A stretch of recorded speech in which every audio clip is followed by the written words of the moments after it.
Some of you may have seen my rear brake video, and so now I'm doing the front brakes. Again, the same reason.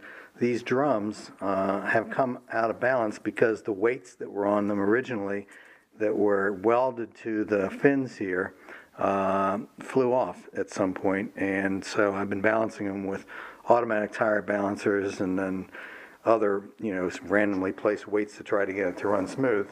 And that's okay, but it's time. These things got a lot of heat stress cracks in them, and so I figured I would do that. So it's pretty easy. I take off my wheels with this Harbor Freight, $100 or whatever impact wrench, big one there, 1 inch, and the wheels off. So I figure everybody knows how to do that. The difference in the front and the rear is that the locking nut on the rear just torques down, and that's what holds it in. On the front, there's a tab, there's a ring that goes in this slot here, and it seats on that. And no, it doesn't do that. Actually, there's a divot in it that fits into this ring that's got a bunch of holes in it, and you bend this over to lock that on, and that's what holds this one on. I like this one better because it feels like to me that could never come loose. While on the back, I'm always never too sure, but like I said, it's never come loose. So that's the first step on taking the front hub apart to do the brakes, and it is slightly different from the rear. So now you can see we're just taking the nut off, and to get the tab bent back on the other side, you just take a chisel and slide it in there and hammer it back, flatten it out. And this little locking ring has this divot on it that fits inside of these holes, and on this one you can put it anywhere you want. Usually I try to find a spot that doesn't look like it's bent over and put it anywhere you want and tighten it up and bend it over. After you get the adjustment, we'll talk about the adjustment again later. And so that comes off. It might take me a second to get it off. It looks like it's a little bit bound up. And that's the next step.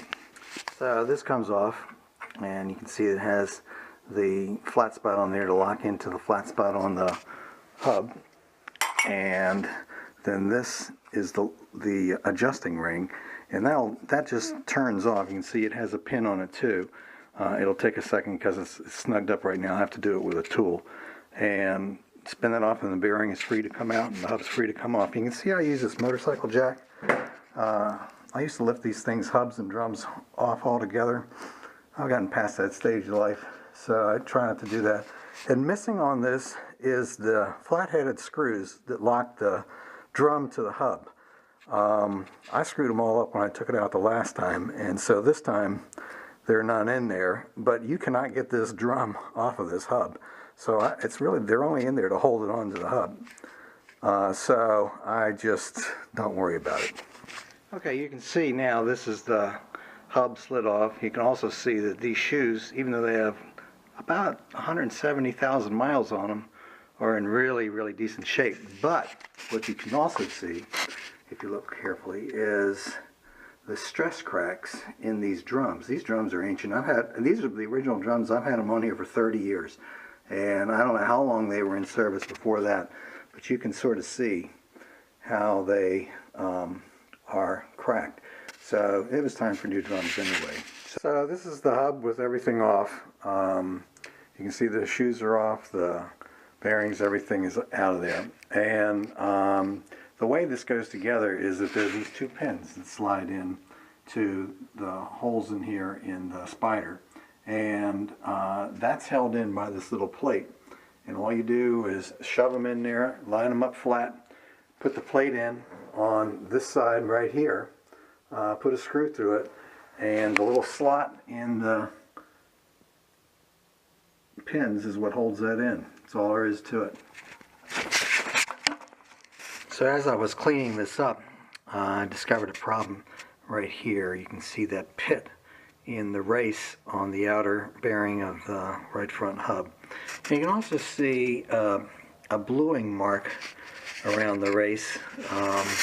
Doesn't go all the way around completely. It's somewhat different shades in different parts, and so we're going to replace this race and bearing set on the outside of the front hub. But that's what you're looking for. You're looking for pits like that that shouldn't be there. It's caused by water getting in there, and then the wheel sitting in the same spot for a period of time, long enough for it to rust, and then pick up the metal and put those pits in it. So you don't want that anywhere in your race or on your bearing. I haven't looked at the bearing yet, I haven't cleaned it up yet, but that'll be next.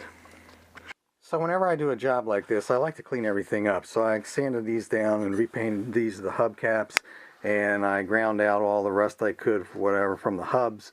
And I showed you before that these races were bad. Here's a bad spot in this race right here. You can see where it goes across here and across that little divot there, and then on the other side it had a pretty good chunk out, which I think must have gotten caught inside here because it caused it to get blued in a little ridge around the entire thing. And then the one on the other side was sort of the same way. It was a little darker. It didn't have any pits and whatnot, although there's a little tiny pit right there, but it was a little bit discolored also. And so I decided I would just go ahead and replace all of that stuff. And if I do one side, I do both sides. And I'm almost sorry I did because they were expensive. Anyhow, to get these out, just so you know, you take a cold chisel and you work from the opposite side, and you hit the inside lip of this thing back and forth and move it around, make sure you're going out straight. It doesn't take much. You just use a 2.5 pound hammer or something like that. Once you do one side, you flip it over and you do the other side, and they slide out. Then to get them back in, you set the race on there like that, and then you can tap it in with a hammer lightly on the edges. And once you get going with it, then you take a brass drift and drive it in, make sure that you're just going straight all the way around. And I usually use a caliper to measure it so that I make sure that I'm going straight. And that'll put the races in for you. You have to make sure that you get them seated all the way in, and that there's no gap in between the race and the hub. Once you get it in, it has to be all the way in. You can check that with a little feeler, make sure that nothing goes in there. Then the final step, once you pack your bearing and you put your inner bearing in first, all packed and ready to go, you set it in there. And the last step for assembling the hub is to put the seal on. And to put the seal on, I just use a 1/4 inch, or actually it's a 3/8 inch thick steel plate, and just go around and tap it. Make sure you're going straight. And you can do that without a driving tool, and it's really pretty easy to do. Just take your time with it and be gentle and go a little bit at a time, and you'll get it all the way in there and it'll be perfect. So that's basically the assembly of the hub. So this is what the seal looks like when it's put in, and I usually measure how thick the seal is and how far it needs to go. And this one doesn't go exactly flush with the edge of the hub. It sticks up just a little bit. But that's the way it is. That's the way it measured out. And you can see the bearing is in there all greased up and ready to go. And we're ready to go slide this onto the bus.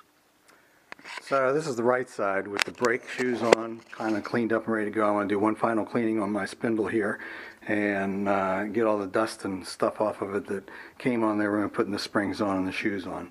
And you can see that that's ready to go. The back side is being held in with the nut right there between the two pins and that little plate that holds it in on that side. And then I'll show you what it looks like when it's on. I wanted to describe how the process for the front wheel bearings is different. You know, nowadays you can't really buy regular grease seals for this. They only sell the new oil seals that have the seated rubber ring against the spindle and the insert that turns with the hub. And so when you go to put these on, they're so tight that you can't just shove the hub on there and expect that thing to seat properly. So to put these on, normally you would put your adjusting ring on first, and this would turn. But there's no real way to turn this ring by hand because there's nothing really to grab hold of, and I don't like striking that dowel with a hard object, so I don't do it that way. So what you do is you put the locking nut on first and turn that, and make sure you're turning the hub at the same time, and you turn it until you get the ring all the way in, or the hub all the way in. And the way you can see that is on the back side. You can see that the grease fitting is now slid up all the way onto the shoulder, where it's supposed to be, and that is what it should look like. And you can see I can turn this hub, and it's bound up right now because I have really tight. You can turn the hub and the outer part turns, but if you'll notice, the inner part, the rubber part, stays fixed on the shoulder there. So that's the way it's supposed to be. And then next we'll show the bearing adjustment. So now this is the bearing adjustment, and right now there's just a little bit of end play there. If you look here, you can see it moving out, and if you listen, you can hear it. And if I turn this in like that, not very much, it seizes the hub up and it doesn't have any end play. So you want to have about that much end play in there. And when you start, because what's going to happen is when we put this ring on, and normally we would put the locking tab down as well, put that on there and tighten this nut down, you'll see that it'll change that setting. This is what you have to be really careful about. So right now, without it being tight, play. Tighten this up.